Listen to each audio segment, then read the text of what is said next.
அனைவருக்கும் வணக்கம். இன்றைக்கி நம்ம வீடியோவில் பார்க்க போகிற கேள்வியானது சிஎஸ்சிஆர் நெட் டிசம்பர் 2016 கேட்ட கேள்வி தான். அது கொஷின் நம்பர் 29 பார்ட் பி உடைய கேள்வி. என்ன கேள்வி அப்படின்றத பார்க்கலாம். Consider the matrix. ஒரு மேட்ரிக்ஸ் கொடுத்துருக்காங்க. ஏ அப்படின்றது cos theta sine theta minus sine theta cos theta. இந்த டீட்டாவுடைய வேல்யூ கொடுத்துருப்பாங்க 2π/31.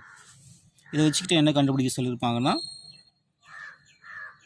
ஏ பவர் 2015 ஈக்குவல்ஸ் டு என்ன வரும் அப்படின்னு கண்டுபிடிக்க சொல்லியிருப்பாங்க. இதில் ஒரு 4 ஆப்ஷன் கொடுத்துருக்காங்க. ஃபர்ஸ்ட் ஆப்ஷன் வந்து ஆப்ஷன் ஏ, நெக்ஸ்ட் ஆப்ஷன் வந்து பி வந்து ஐன்றது என்னென்னா ஒரு ஐடென்டி. ஆப்ஷன் சி வந்து cos 13 theta sine 13 theta minus sine 13 theta cos 13 theta. Option டியோட வேல்யூ என்ன கொடுத்துருப்பாங்கன்னா 0 1 -1 0ன்னு கொடுத்துருப்பாங்க. இந்த 4 ஆப்ஷனில் எது வந்து கரெக்ட்னு கேட்டிருக்காங்க. ஆப்ஷன் பி தான் கரெக்டான ஆன்சரு. எப்படி அப்படின்றது இப்போ பார்க்கலாம்.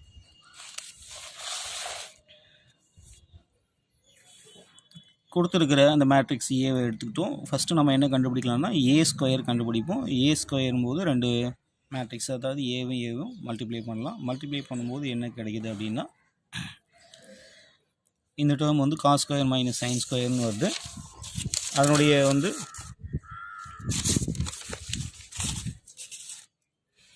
அதனுடைய வேல்யூ வந்து காஸ் 2 டீட்டா. இந்த டேர்ம்ஸை வந்து நம்ம கன்சிடர் பண்ணும்போது 2 காஸ் டீட்டா சைன் டீட்டான்னு கிடைக்குது. இதை சிம்பிளிஃபை பண்ணும்போது ஃபைனலாக என்ன கிடைக்குதுன்னா காஸ் 2 டீட்டா. இந்த டேர்ம் வந்து ஃபார்முலா அப்ளை பண்ணுறேன். 2 காஸ் டீட்டா சைன் டீட்டாவுடைய ஃபார்முலா வந்து சைன் 2 டீட்டா.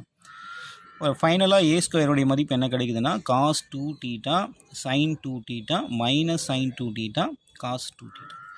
இதே போல் ஏ கியூப் கண்டுபிடிக்கிறோம் அப்படின்னா ஏ ஸ்கொயர் இன்ட்டு ஏ அப்படின்னு பண்ணும்போது ஃபைனலாக இதுக்கான ஆன்சர் என்ன கிடைக்குது அப்படின்னா cos 3 theta sine 3 theta minus sine 3 theta cos 3 டீட்டான்னு கிடைக்குது. இதை வச்சு ஜென்ரலாக நம்ம என்ன எழுதிடலாம் அப்படின்னா ஏ பவர் என்னன்னா என்ன கிடைக்கும் அப்படின்றத சிம்பிளாக எழுதிக்கலாம். Cos n theta sine n theta minus sine n theta cos n theta. இது எப்படி கிடைக்குதுன்னா 3 அப்படின்னு ஏ கியூப்னா அந்த 3ன்றது வந்து இங்கே 3ன்ற டேர்ம்ஸ் வந்து நம்மளுக்கு கிடைக்குது. ஸ்கொயர் அப்படின்னும் போது ஏ ஸ்கொயர் கண்டுபிடிச்சிருப்போம். அந்த ஏ ஸ்கொயர் பார்த்தீங்கன்னா உங்களுக்கு தெரியும் காஸ் 2 டீட்டா. அதே போல் இதுவும் 2 எல்லாமே 2 டீட்டான்னு வரும்.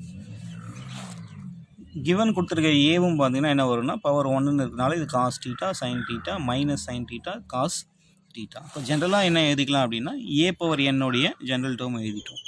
இப்போ நம்ம கேள்வியில் என்ன கண்டுபிடிக்க சொல்லியிருப்பாங்கன்னா ஏ பவர் 2015 வந்து கண்டுபிடிக்க சொல்லியிருப்பாங்க. அதன்படி நம்ம என்னுடைய வேல்யூ அப்ளை பண்ணும்போது காஸ் 2015 டீட்டா அந்த மாதிரி எல்லாத்தையும் அப்ளை பண்ணிட்டோம். அதே கேள்வியில் என்ன கொடுத்துருப்பாங்கன்னா டீட்டாவுடைய மதிப்பு வந்து 2π/31 கொடுத்துருப்பாங்க. அதையும் இங்கே அப்படியே அப்ளை பண்ணியாச்சு. நெக்ஸ்ட் டேர்மில் வந்து இந்த 2015 இந்த 31 கேன்சல் பண்ணால் என்ன வருதுன்னா 65 அப்படின்ற வேல்யூ வருது. ஸோ அதனால் என்ன எழுதிட்டேன் அப்படின்னா காஸ் 65 × 2π, அதே போல் சைன் 65 × 2π மற்ற டேர்ம்ஸ் அப்படியே எழுதியிருக்கேன். இதை வந்து நம்ம என்னென்னு எழுதலாம்னா காஸ் 65 × 2π + 0. அதே போல் ஒவ்வொரு டேர்ம்ஸ் இந்த மாதிரி எழுதுகிறோம். இது வந்து ஒரு சிம்பிளான ஒரு ஃபார்முலாவை அப்படியே அப்ளை பண்ணிக்கிறோம். இது 2π அப்படின்னு இருக்கிறதுனால இதனுடைய வேல்யூ வந்து காஸ் 0.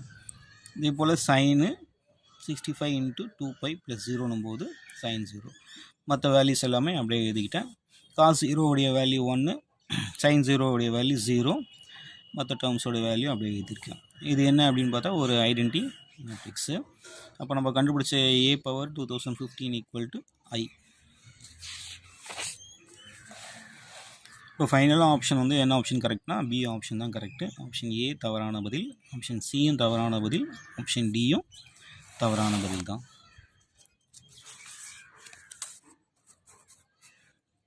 தேங்க்யூ.